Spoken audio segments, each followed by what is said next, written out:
उत्तराखंड विद्यालय शिक्षा प्रचार रामनगर नैनीताल प्रसिद्ध परीक्षा इंटरमीडिएट क्लास 12 2021 प्राप्तांक विवरण प्रपत्र किस प्रकार से भरे जाने हैं, किस प्रकार से बच्चों को मूल्यांकन होना है, उसको हमने यहाँ पे उस पर हम आज चर्चा करेंगे।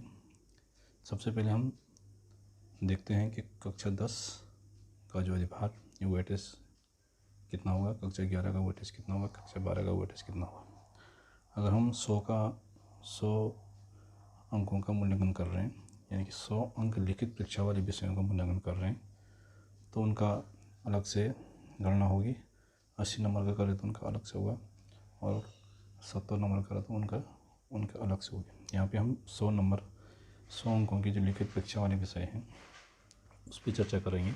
उसके बाद हम 70 अंक लिखित परीक्षा वाले विषय उन पर चर्चा करेंगे।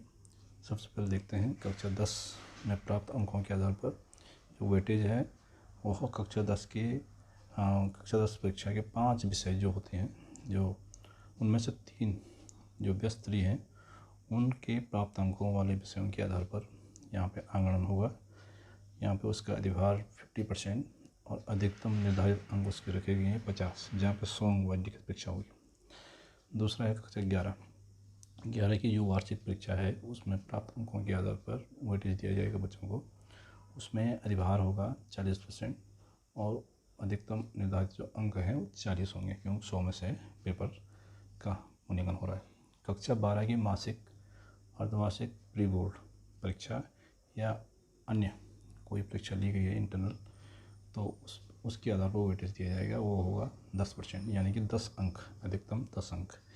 तो आप देख रहे होंगे यहाँ पे हमने पहला जो उदाहरण दिया है ये 100 अंकों के आधार पर दिया है, जहाँ पे 100 अंक किसी विषय में होते हैं, तो उस विषय में 3 सर्वोच्च जो अंक वाले विषय हैं उसका हमने एवरेज 76.33 निकाला है, और उसका 50% होता है 39। ठीक है।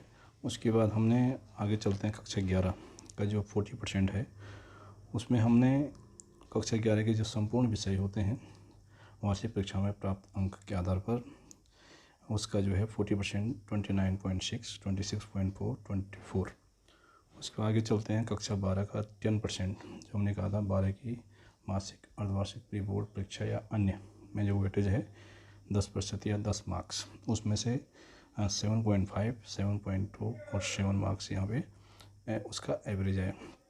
प्रैक्टिकल उसमें होते नहीं है, इसलिए जो है आगे चल कर ये मार्क्स जुड़ जाएंगे। कक्षा 10 के जो एवरेज था हमारा 39, जो एवरेज था 39, ये आगे चल कर जुड़ जाएगा 39, और 11 का जो हमारा जो अंक है वो 40% जो हमने दिया था यहाँ पे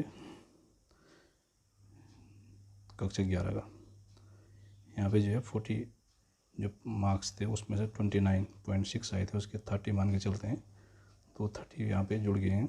और जो कक्षा 12 में 10 मार्क्स जो रखे गए थे उसमें 7.5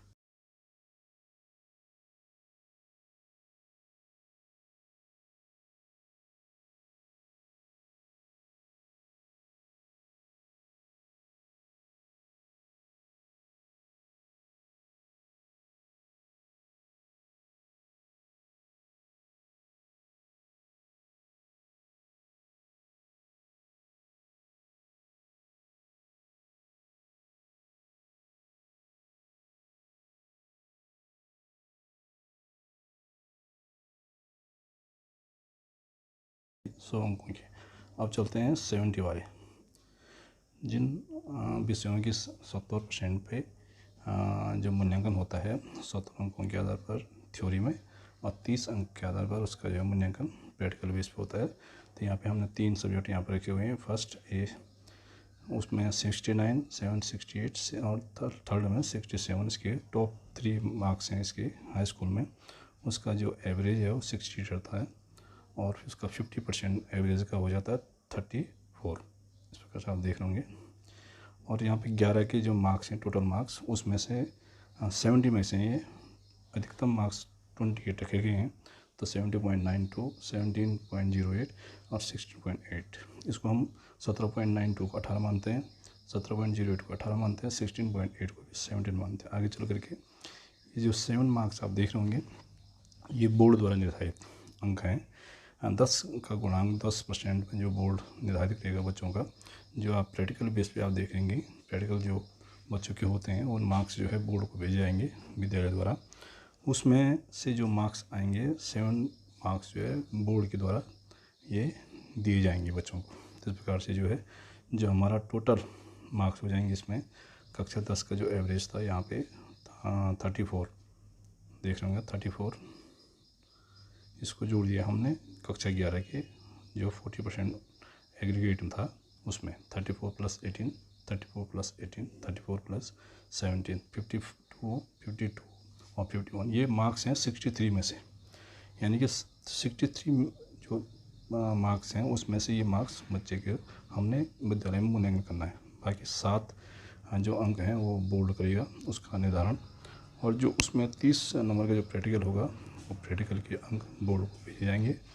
बोर्ड उन प्रैक्टिकल के नंबर को जोड़ करके अंतिम जो मार्कशीट बनेगी वो 100 नंबर में वो इंक्लूड हो जाएगी। इस प्रकार से ये हमारा जो है बच्चों का जो है कक्षा 12 का मूल्यांकन हो जाता है।